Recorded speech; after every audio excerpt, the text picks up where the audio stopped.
3월 14일 월요일입니다.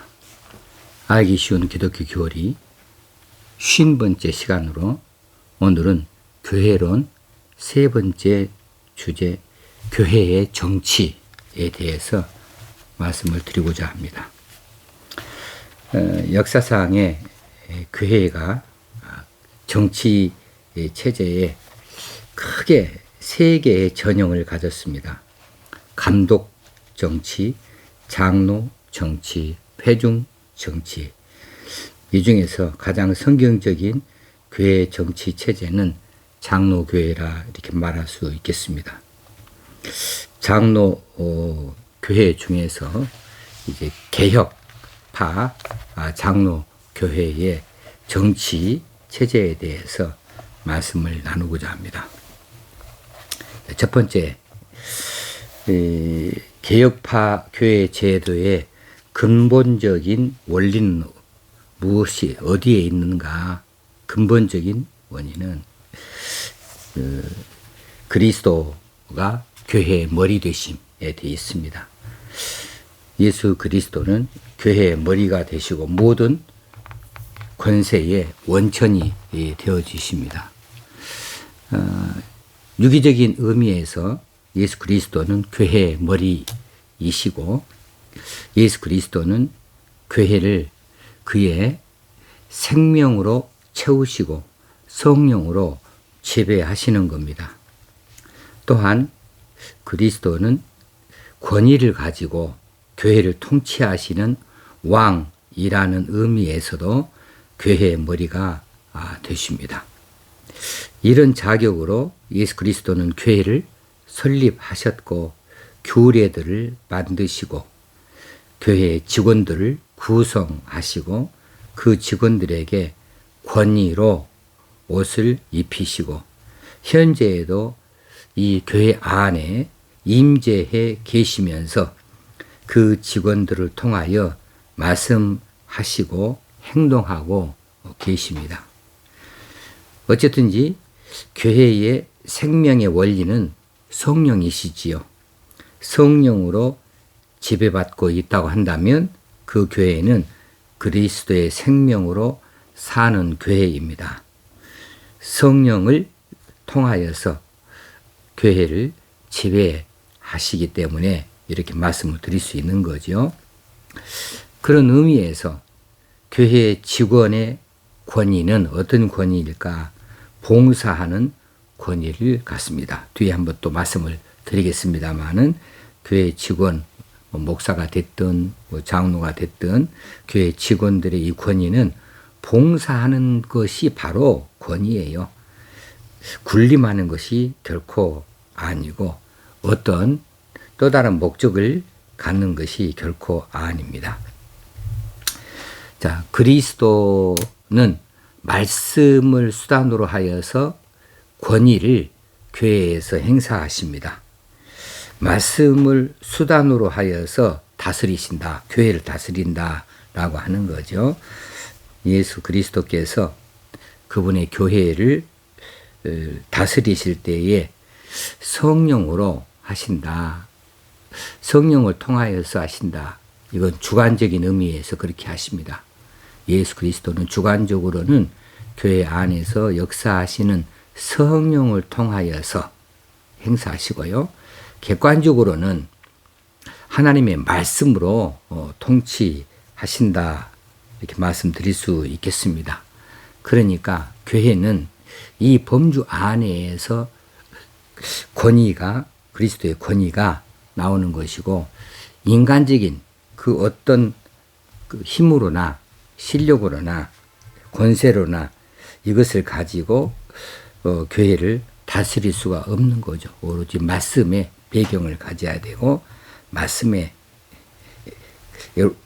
통하여서 권위를 행사하심으로 성령께서 이끄시는 대로 이 말씀을 통하여 교회가 다스림을 받을 수 있어야 되겠습니다. 예수 그리스도께서는 교회에 일들을 맡기셨는데 그 맡기신 일들을 수행하는 데 있어서 필요한 권세를 교회에게 주십니다. 그 교회에 주실 때에 직원을 통하여서 또 일하기도 하시죠. 그래서 교회 직원은 교회에 의해서 성도들에 의해서 선출되기는 하지만 그 권위는 그리스도로부터 온다. 예수 그리스도로부터 온다. 이렇게 말할 수 있겠습니다. 또 예수 그리스도께서 교회의 직원들에게 베푸신 추가적인 권세는 신령한 권세이지 세상적인 권세가 아니다. 세상적인 권세가 결코 될 수 없다. 그러므로 교회 직원들에게 요구되어지는 이 권세는 봉사하는 권세입니다. 봉사. 이게 가장 큰 거죠. 봉사하는 것이다. 그 봉사 자체가 권세라면 권세가 되어줄 수 있다는 것이지요. 네 번째로 이 다스리는 권세는 기본적으로 지교회에 있다.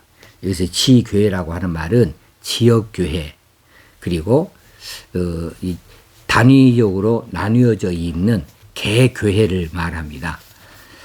광주에도 수많은 교회가 있고 수많은 노회가 있고 이 노회 안에 또 여러 시찰들이 많이 있는데 그 안에 기초적인 교회 뭐 어떤 무슨 교회 이렇게 기초적인 교회들인데 이 교회들을 지교회라고 이렇게 말을 하지요. 다스리는 권세는 기본적으로 그 지교회에 있다라고 하는 거죠. 그래서 치립권이나 재산권이나 어떤 진로의 결정권은 지교회에 속해 있다. 그래서 이 개교회에서 공동의회를 통하여서 뭔가를 결정을 하면 이게 가장 최우선적이라고 할 수 있는 거지요. 여러 다른 지교회들과 관련을 맺고 있기 때문에 뭐 시차례를 구성해서 그 시차례에 한 소속이 되어져 있다. 혹시는 뭐 노회로 한 노회 안에 이렇게 맺어져 있다. 그런 여러 가지 면에서 상회의 제안을 받는 것도 사실입니다.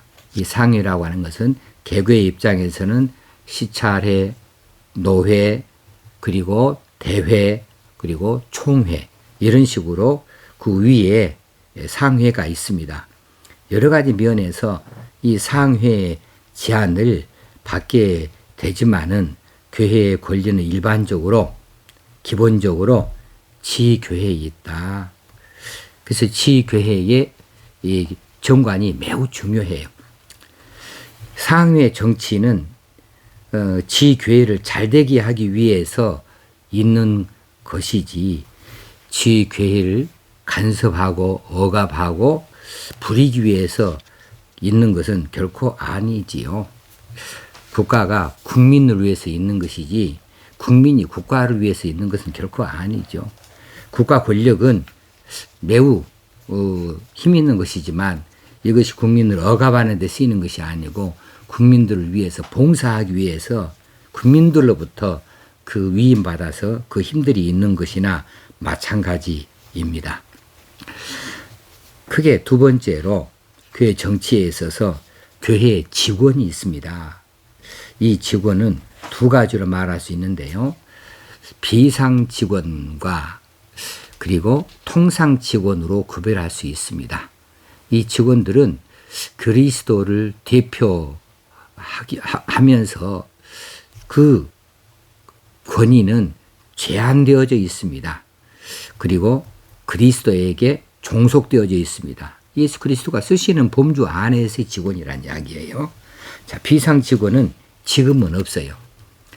지금은 없고 사도 시대에 교회에만 있었던 직원의 이름들입니다. 뭐 사도랄지 선지자랄지 전도자랄지 혹시는 뭐 이런 이름들을 가진 직원들이 있었다 하는데 이것은 처음에 기독교 설립 초기에 교회 설립과 예수 그리스도의 부활을 증거하기 위해서 그러기 위해서 한시적으로 비상적으로 이 직원들이 이 활동을 했었지요. 사도는 엄밀히 말하면 예수 그리스도의 12제자와 바울에게만 적용되어지는 이름입니다.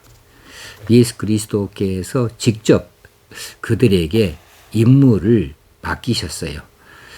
그리고 예수 그리스도의 생애, 특히 부활의 증인들이 되어지고 또 영감을 받았고 하나님께로부터 풍성한 축복을 받아서 이적도 행하신 분들이 많이 있지요. 자, 이 사도들이 초대교회에 있었습니다. 그리고 선지자도 있었지요. 신약시대에도 선지자가 있었어요.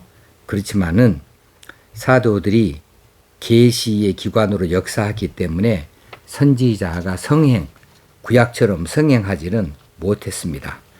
이 사도들의 제일 중요한 임무가 구원의 제시를 받는 것인데 구원의 계시와 연관해서 계시 기관은 사도 이상 없기 때문에 이 선지자들의 활동은 크게 필요하지 않았던 것이 사실이에요.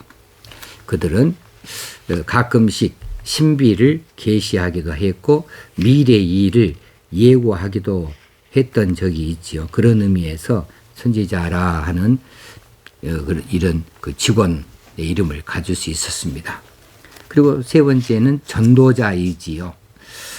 이들은 사도와 함께 다니면서 사도들을 도와서 일하고 가르치고 전도하고 혹시는 사도들의 파송을 받아서 세례를 베풀기도 하고 권징을 시행하기도 했었습니다. 우리가 잘 아는 대로 빌립 집사랄지 마가랄지 디도랄지 디모데는 바로 이런 직원에 속하지요. 이들이 성경을 기록하기는 했어도 이들이 사도가 아니고 그냥 전도자로서 일을 했던 분들이죠. 그래서 이들은 사도들을 도와서 일했고 가르치기도 했고 그리고 권징을 시행하기도 했던 것입니다. 물론 지금은 이런 전도자들이 없지요. 자, 비상직원은 사도, 선지자, 전도자들인데 이들은 신약의 종결로서 끝났고 지금은 사도적 증거로만 계속되고 있습니다. 그러므로 계속된 계시를 말한다 이렇게 할 수가 없을 것입니다. 그 다음에 이제 크게 비상직원에 대해서 통상직원이 있습니다. 통상직원이다 이 말은 항존직이다 이 말입니다. 항존직이다 이 말은 계속해서 존재한다는 이런 의미이지요. 직분의 항존이라는 거죠. 계속해서 이 직분이 있다는 것이에요. 계속해서 있는 직분, 이것은 장로도 있고요. 또 목사도 있고 그렇죠. 직분자의 항존이 아니다. 이것을 잘 명심해야 됩니다. 직분자, 예를 들어서 이제 장로라고 하는 직분을 가졌다 하면 장로라고 하는 분이 한번 선출되고 나면 죽을 때까지 장로이냐? 그건 아니지요. 직분의 항존이니까 장로직의 항존이에요. 계속해서 있는 것이고 직분자는 사람은 항존이 되지 못하지요. 그 항존이 된다면 아마 귀족처럼 그렇게 떠받들게 되어주고 종교적 귀족이 되어줄 수 있겠지요. 그러므로 그렇지 못합니다. 장로님들도 혹시는 이제 형편상 교회를 이제 지역적으로 크게 멀리 옮겨지게 되어지면 이제 다른 새로운 교회에 나아가게 되면 거기서 또 장로로 피택이 되어져야 선거로 피택이 되어져야 돼요. 한번 장로니까 계속 장로가 아니다 그 말이지요. 자, 장로라고 하는 이 말은 이제 연장자라고 하는 뜻이죠. 그런 의미로 사용됐었으나 지금의 장로 제도는 구약 시대나 유대교의 장로 제도하고는 좀 다르지요. 이것은 종교 개혁의 산물입니다. 칼빈이 이 장로 제도를 세웠어요. 장로교회가 칼빈에 의해서 만들어졌지요. 칼빈은 장로를 세울 때에 신령적 유익을 위해서 세웠습니다. 그리고 선포된 하나님 말씀대로 성도들이 잘 사는지 살피기 위해서 위로도 하고 권면도 하기 위해서 이 장로를 세웠던 것입니다. 그러니까 이 장로들은 성도들의 신앙을 잘 통찰할 수가 있어야 되겠습니다. 또 마땅히 가정의 신앙적 형편 상황들을 살펴볼 수 있어야 되겠고, 이것을 담임 목사에게 보고해서 신령적 유익을 도모할 수 있어야 되겠습니다. 교사가 장로가 있는가 하면 또 교사가 있지요. 이 교사도 항존직입니다. 이 교사는 가르치는 일을 하는 사람이죠. 이 기독교 진리를 확증하고 변호하고 가르치기 위해서 교사를 세웁니다. 이 교사는 개교회의 주일학교 교사를 생각할 수 있겠으나 좁은 의미에는 그렇게도 볼 수 있겠지만 큰 의미에서는, 그러나 본격적인 의미로서는 신학교에서 기독교 진리를 가르치는 교수들을 교사라 이렇게 말할 수 있겠습니다. 그런데 목사직을 가지고 있는 그런 사람들도 교사의 책임을 다해야 돼요. 목사는 설교만 하는 것이 아니라 또 성경을 가르치는 교육도 해야 되기 때문에 그렇습니다. 그리고 집사지요. 집사는 오늘날 말하는 서리 집사가 가장 많이 있는데, 서리 집사가 아니라 성경에 나오는 빌립 집사처럼 스데반 집사처럼 이런 안수 집사를 말합니다. 성경에 나온 집사는 안수 집사를 말하지요. 이 집사는 재산의 관리와 구제를 위해서 따로 세움을 받은 사람들이지요. 그래서 구제를 통하여서 교회에 어려운 이들을 힘을 낼 수 있도록 그렇게 세움을 입은 사람들입니다. 또 교회 재산, 물질의 관리들을 유용하게 잘 다루어 살 수 있도록 이렇게 집사를 세워서 일하고 있는 것이 바로 교회 정체가 되겠습니다. 이제 직원들의 소명이나 취임이나 혹시는 교회의 여러 가지 회의에 대해서는 내일 다시 한번 이 시간 말씀을 드리도록 하겠습니다. 오늘은 교회 정치 가운데 일부를 살펴보았습니다. 오늘도 평안한 하루가 되어줄 수 있기를 바랍니다. 감사합니다.